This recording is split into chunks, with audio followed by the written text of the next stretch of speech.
మారిపోతున్న భవన నిర్మాణ కార్మికులు ఒక్కటి చేసి మండల స్థాయి నుండి రాష్ట్ర స్థాయిలో పెద్ద ఎత్తున ఆందోళన చేసిన నేపథ్యంలో ఆ రోజు ప్రతిపక్షంలో ఉన్నటువంటి ముఖ్యమంత్రిగా ఉన్నటువంటి చంద్రబాబు నాయుడు గారు, ఈ రోజు ఉప ముఖ్యమంత్రి ఉన్నటువంటి పవన్ కళ్యాణ్ గారు మరి భవన నిర్మాణ కార్మికులకు అన్యాయం చేశాడు జగన్మోహన్ రెడ్డి.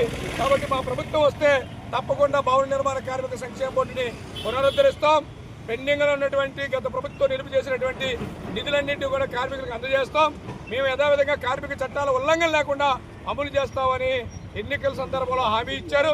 అంతేకాకుండా యువగలం పేరుతో రాష్ట్రంలో అనేక ప్రాంతాల్లో మంత్రి నారా లోకేష్ గారు కానీ, లాంగ్ మార్చ్ పేరుతో పవన్ కళ్యాణ్ గారు కూడా హామీలు ఇచ్చిన సంగతి మీ అందరికీ తెలుసు. కానీ ప్రభుత్వం ప్రతిపక్షంలో ఉన్నప్పుడు చెప్పినటువంటి మాటలు ఈ రోజు పెడచామని పెట్టి నిమ్మకు నీరెత్తినట్లు వ్యవహరిస్తూ ఉంది. సమీక్ష మేమేదో అడిగినప్పుడు ఆందోళన చేసినప్పుడు చేస్తామంతో పాటు సమీక్షలు, మీటింగులు, సమావేశాల పేరుతో కాలయాపన చేస్తున్నటువంటి ఈ కూటమి ప్రభుత్వం యొక్క నిర్లక్ష్యానికి వ్యతిరేకంగా మరోసారి పెద్ద ఎత్తున భవన నిర్మాణ కార్మికులని పోరాటానికి సిద్ధమవుతా ఉన్నాం. మేము అడుగుతున్నటువంటిది మేమేదో ప్రభుత్వం